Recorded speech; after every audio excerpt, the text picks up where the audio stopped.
If you're over 60 and every room whispers, "Deal with me later," you're not alone. The reset granny discovered 4 secrets that finally helped her breathe in her own home again. And they're nothing like what you've heard before. In the next few minutes, you'll discover 4 hidden decluttering secrets Granny swears by. And they're nothing like the trendy methods everyone talks about. You'll learn why most decluttering advice fails seniors and what actually works when you're carrying decades of memories in every drawer.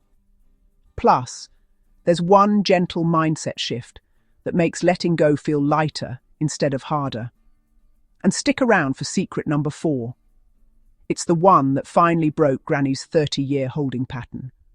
This secret changed everything for her, and honestly, it might be exactly what you've been missing all along.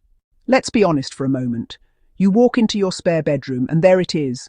Boxes from decades ago, clothes that don't fit, keepsakes from people you've loved and lost. You want to clear it out. You really do. But every time you start, the memories flood in. The guilt shows up. That voice whispers, "What if I need this someday? What if letting go means forgetting?" So you close the door. Again. And here's what nobody tells you. It's not laziness. It's not hoarding. It's being human. After 60, our stuff carries more than weight. It carries history. That's exactly why traditional decluttering advice doesn't work for us. Marie Kondo says, "Spark joy." Minimalists say, "Get rid of half." But Granny says something different, and that's what we're exploring today. Let me tell you about the moment Granny realized something had to change. It was a Tuesday morning. She was looking for her favorite teacup, the blue one with the tiny roses, and she spent 20 minutes digging through cupboards stuffed with mugs she never used. She sat down at the kitchen table, looked around, and felt something she hadn't named before. Trapped. Not by the stuff itself, but by the weight of keeping it all, just in case. That's when she called her daughter Sylvie and said, "I don't want to leave you a house full of my chaos, but more than that, I want to enjoy my space while I'm still here." Sylvie asked, "So what's stopping you?" And Granny realized she'd been decluttering the wrong way. She'd been fighting her memories instead of honoring them. She'd been rushing through decisions that deserved time. She'd been using methods designed for young professionals, not people with lifetimes of history in every closet. That shift, that's where the secrets begin.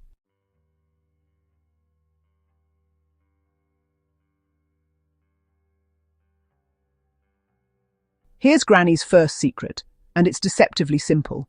You don't have to let go of the memory to let go of the thing.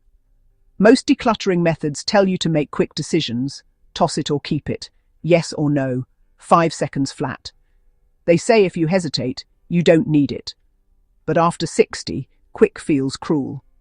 Your belongings aren't just objects taking up space, they're doorways to moments you've lived, people you've loved, versions of yourself you've been. Every sweater holds a winter, every dish holds a dinner, every trinket holds a trip you took or a person who thought of you. So when someone tells you to decide in 5 seconds, it feels impossible. It feels wrong. So Granny created what she calls the 5-minute memory rule. And it changed everything for her. Because instead of rushing past the feelings, she gave herself permission to feel them fully. And then let them go with love. Here's how it works. Step 1. Pick up the item. Don't rush this part. Just hold it for a moment. Feel the weight of it in your hands. Notice the texture. Look at it. Really look at it. When was the last time you actually saw this object? When was the last time it mattered to you in a real, tangible way? Just notice. No judgment yet. Just presence. Step 2. Give yourself 5 full minutes to remember the story. Who gave it to you?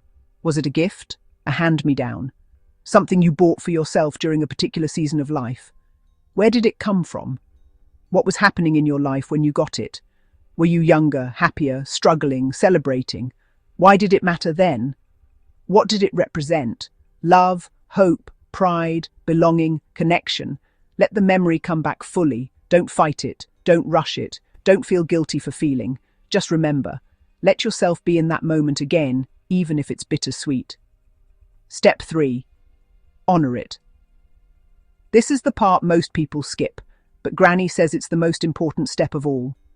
Say it out loud if you need to. Thank you for what you meant to me. Acknowledge what this object represented. It wasn't just stuff. It was love.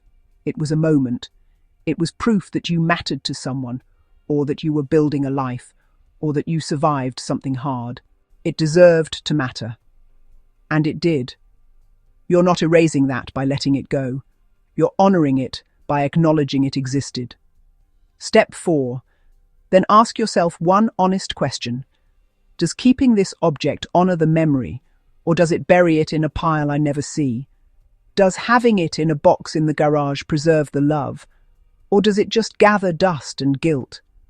If you pulled this out right now, does it bring you joy, or does it bring you sadness and obligation? Would the person who gave it to you want you trapped by it, or freed by the memory of their love? Most of the time. The answer surprises you. Granny realized that the sweater her late husband wore wasn't keeping him close. It was keeping her stuck in grief. Every time she saw it folded in the drawer, she felt the weight of loss instead of the warmth of love. So she took a photo of herself holding it, standing in the doorway where he used to stand. She wrote down her favorite memory of him wearing it on a cold winter morning, making coffee before dawn. She even recorded a voice note on her phone about why it mattered, so she could hear herself tell the story again someday, when she wanted to remember his voice through hers. Then she donated it to someone who needed warmth. And when she did, something shifted. The memory stayed. The meaning stayed. The love stayed. But the clutter left. And for the first time in years, she could think about him without feeling buried by grief. She could smile at the memory instead of cry at the drawer. That's the power of honoring what mattered, and then letting it move on. The object was never the love. You are. The memory lives in you, not in the thing. And when you free the thing, you free yourself. Granny says, I thought letting go meant forgetting, but it actually meant remembering better, because now the memory has space to breathe. That's the 5-minute memory rule. And it works because it's gentle, it's human, and it treats your heart the way it deserves to be treated, with time, with care, and with permission to feel everything before you let go.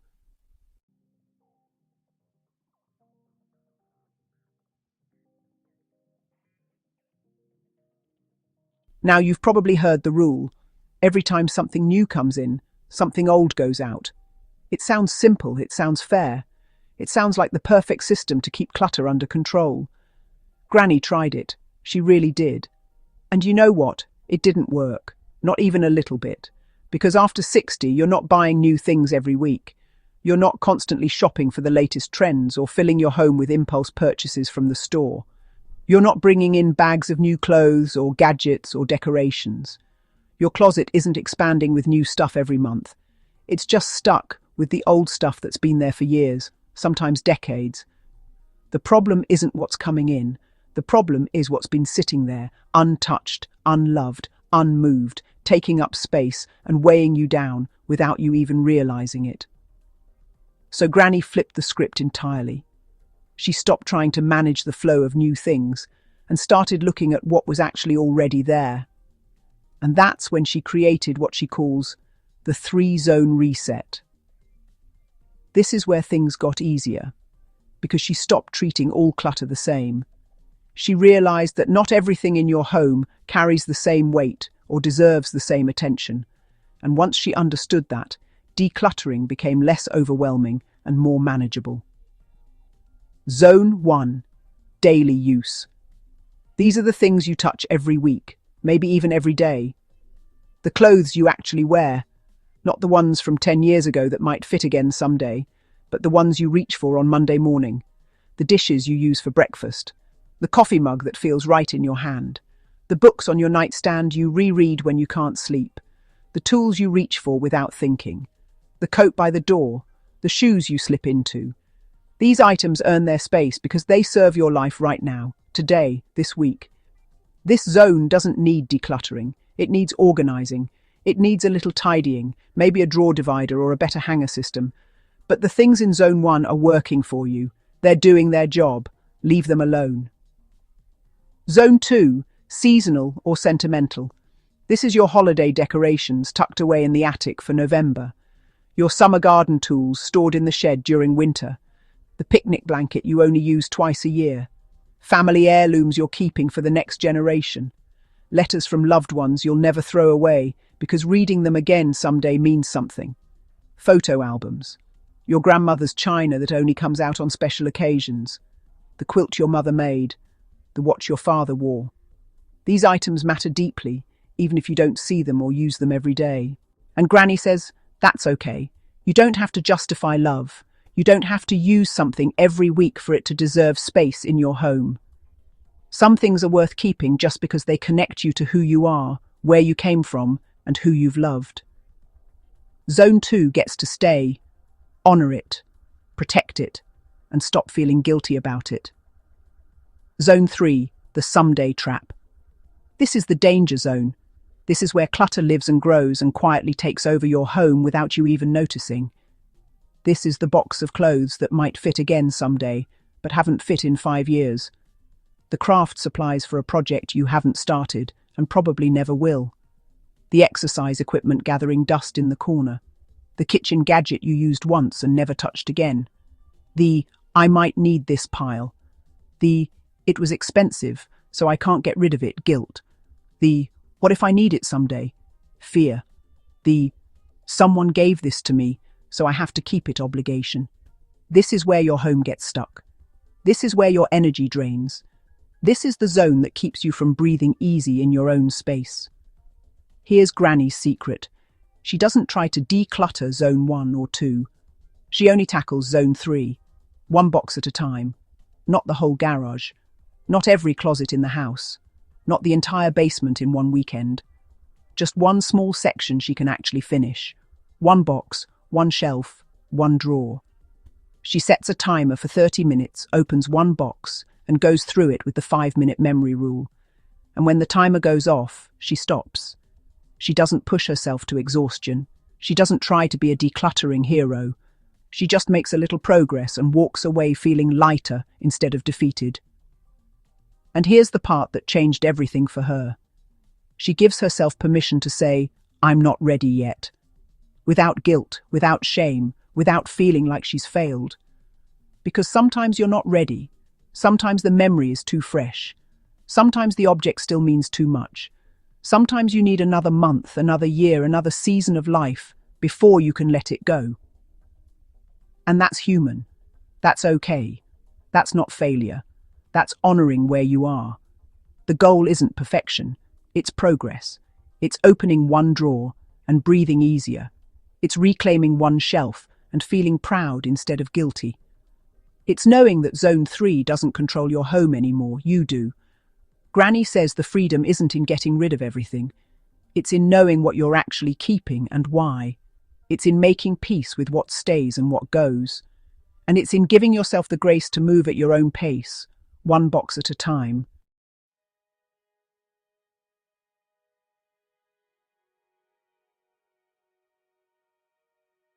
Here's where Granny got really smart. She realized that guilt was her biggest blocker. Not lack of time, not lack of space, not even lack of energy. It was guilt. Pure, heavy, suffocating guilt that kept her stuck in place, unable to move forward, unable to let go of anything. Letting go of gifts from people she loved felt like betrayal. Like she was saying their generosity didn't matter. Like she was erasing the thought and care they put into choosing something special for her. Donating things that cost good money felt wasteful. Like she was being irresponsible or ungrateful for the sacrifice someone made to buy it, or the sacrifice she made to afford it herself. And keeping things from people who'd passed away. That felt like the only way to keep them close. Like letting go of their belongings meant letting go of them. Like she'd be forgetting them, abandoning them, leaving them behind. So nothing moved. Nothing changed. The guilt just kept piling up, box after box, closet after closet, until her home felt less like a sanctuary, and more like a storage unit for other people's expectations and her own shame. She was drowning in stuff she didn't use, didn't need, and didn't even want anymore, but couldn't let go of because it felt wrong. That's when Granny reframed it entirely. Instead of getting rid of things, she started passing them forward with purpose. And that single shift in language, that single shift in perspective, changed everything. Because it stopped being about loss and waste. It started being about connection and continuation. It became about giving her belongings a second life, instead of a sad ending in a donation bin or a landfill. Here's what that looked like in practice. The quilt her aunt made. The one that had been folded in a closet for 15 years because it felt too precious to use, too special to risk staining or wearing out. She loved her aunt deeply. That quilt represented hours of work, careful stitches, love sewn into every square. But it had been sitting in the dark, untouched, unseen, unappreciated. So Granny gave it to a young neighbour who was just starting her first home, a woman in her 20s who was furnishing her apartment on a tight budget and filling it with hope. And Granny didn't just hand it over. She included a handwritten note about its story, who made it, when it was made, why it mattered. She told the story of her aunt's hands, her patience, her love for creating beautiful things. And that young woman cried when she read it, because now the quilt wasn't just fabric. It was a piece of family history she could honour by using it every single day. She sent Granny a photo a week later, the quilt draped over her couch, her cat curled up on it, sunlight streaming through the window, and Granny felt peace for the first time in years. The quilt had life again. It mattered again. And her aunt's memory lived on in a way that hiding it in a closet never allowed. The books she'd never reread. The ones collecting dust on the shelf because maybe someday, or I should keep these, or they were expensive. Books about gardening she no longer did. Novels she'd loved once, but had no desire to revisit. Self-help books from a different season of life. She donated them to the senior centre, but she didn't just drop them off anonymously. She wrote a little inscription inside each one. From Granny's shelf to yours, enjoy. Sometimes she added a note. This one got me through a hard year. I hope it helps you too. And weeks later, another woman at the centre stopped her in the hallway and said, I'm reading your book right now, the one about letting go. Thank you for sharing it. I needed this. Suddenly those books weren't just taking up space. They had purpose again. They had readers again. They were doing what books are meant to do, connect people, offer comfort, share wisdom. The kitchen gadgets collecting dust. The bread maker she used once and then stored because it was too much work. The fancy mixer that was too heavy to lift anymore. The waffle iron from a holiday gift exchange 10 years ago that she never used because she doesn't even like waffles. She offered them in a local buy-nothing group, expecting maybe 1 or 2 responses. Instead, her inbox filled with messages, and one of them stopped her in her tracks. My mom had one just like this. She passed last year. I can't afford to buy one, but I'd love to have it. Thank you for the memory. Granny realised then, she wasn't just clearing space. She was giving someone else the chance to feel connected to their own story, to their own mother, to their own past. That mixer wasn't just metal and gears. It was a bridge between grief and comfort. Suddenly, letting go didn't feel like loss. It felt like legacy. It felt like love in motion. It felt like her belongings were finally getting to matter again.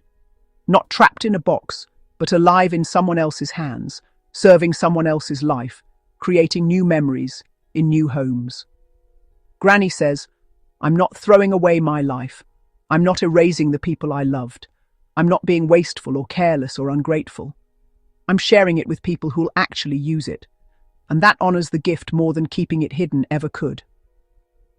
Because the stuff doesn't hold the love. You do. The object doesn't preserve the memory. Your heart does. And when you pass it forward with intention, with story, with purpose, you're letting that love keep moving. You're letting it breathe. You're letting it live. That's not loss. That's generosity. That's legacy. That's freedom.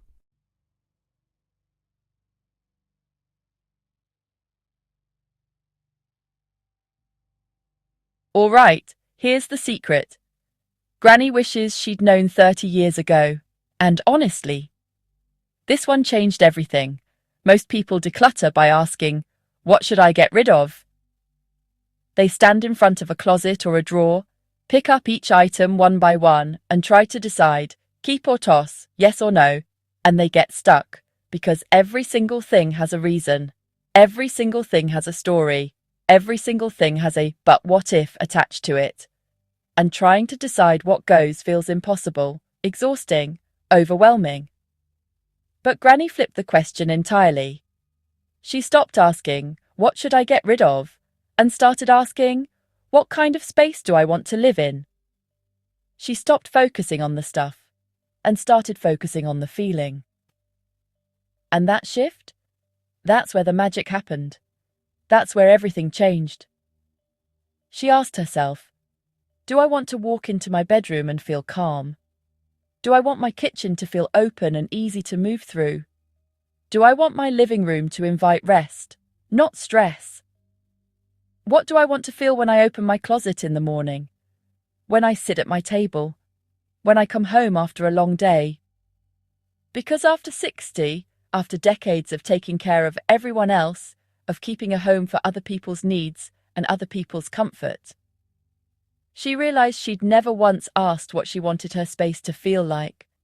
She'd built her home around function, around duty, around making room for everyone else, but never around her own peace. Then she worked backward. She didn't sort through everything at once. She didn't try to tackle the whole house in a weekend, or empty every closet in a day. She picked one space, her nightstand, and said, "This will be my peace corner." That's it. Just one small surface, one tiny area of her home.